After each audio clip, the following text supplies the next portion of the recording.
बहुत समय पहले एक हरा भरा गांव था। चारों तरफ खेत, तालाब, पेड़ और खुशहाल लोग। उसी गांव में एक गरीब किसान रहता था। नाम था गोपाल। गोपाल बहुत मेहनती था, लेकिन किस्मत उसका साथ नहीं देती थी। खेत में फसल उगती, पर बारिश कभी ज्यादा होती, कभी बिल्कुल नहीं। गोपाल की पत्नी लाली बहुत लालची और झगड़ालू थी। वो हमेशा गोपाल को डांटती रहती, तेरी मेहनत से तो हम कभी अमीर नहीं बनेंगे। कुछ जुगाड़ लगा, वरना मैं मायके चली जाऊंगी।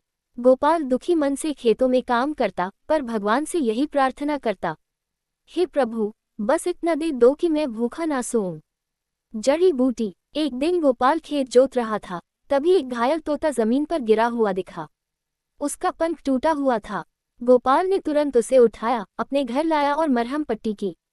लाली बोली, छी, ये गंदा पंछी घर में क्यों लाया?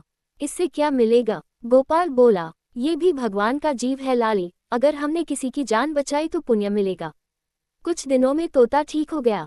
एक सुबह जब गोपाल खेत जाने वाला था, तोता बोला, गोपाल भाई, तुमने मेरी जान बचाई है।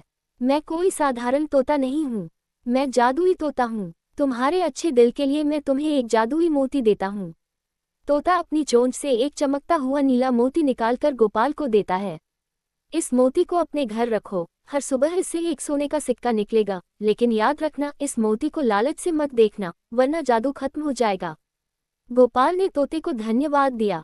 मनी। रात को गोपाल और लाली ने मोती को पूजा की थाली में रखा। सुबह जब उठे तो देखा सच में वहां एक सोने का सिक्का रखा था। लाली की आंखें चमक उठीं। वाह, अब तो हम अमीर हो जाएंगे। दिन पर दिन बीतते गए। हर सुबह एक नया सोने का सिक्का मिलता और गोपाल सादगी से जिंदगी बिताता। वो गरीबों की मदद करता, मंदिर में दान देता। लेकिन लाली का लालच बढ़ता गया। वो सोचने लगी, अगर मोती रोज एक सिक्का देता है तो उसके अंदर पता नहीं कितने सिक्के होंगे।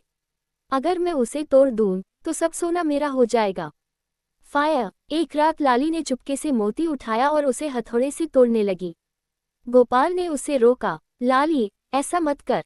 तोते ने मना किया था, जादू चला जाएगा। लेकिन लाली नहीं मानी। उसने जोर से मोती पर वार किया। अचानक घर में जोर की गर्जना हुई। मोती से नीली रोशनी निकली और पूरा घर कांप उठा। फिर वो मोती धुएं में बदल गया और हवा में गायब हो गया। अगले ही पल घर के सारे सोने के सिक्के भी धूल बन गए। लाली रोने लगी, मैंने क्या कर दिया? गोपाल शांत था, बोला, लालच हमेशा सब कुछ छीन लेता है लाली, भगवान हमें परखते हैं। इंद्रधनुष। अगले दिन सुबह वही तोता फिर आया। उसकी आंखों में नाराजगी और दया दोनों थीं। गोपाल, तुम्हारी पत्नी का लालच तुम्हारे पुण्य को मिटा सकता था, लेकिन तुम्हारा दिल साफ है, इसलिए मैं तुम्हें एक आखिरी मौका देता हूँ। तोते ने कहा, अब तुम्हारे पास जादुई मोती नहीं होगा, लेकिन मैं तुम्हें एक बीज देता हूँ। इसे अपने खेत में बो देना। ये बीज धन नहीं देगा, पर सुख देगा। गोपाल ने वैसे ही किया। कई हफ्तों बाद उस बीज से एक सुंदर पीपल का पेड़ उगा। उसकी छाया में बैठने से लोगों को शांति मिलती थी। गांव वाले वहां आकर ध्यान लगाते, बातें करते, झगड़े सुलझाते। गोपाल और लाली अब साधारण किसान नहीं रहे, वो पूरे गांव के सम्मानित बुजुर्ग बन गए।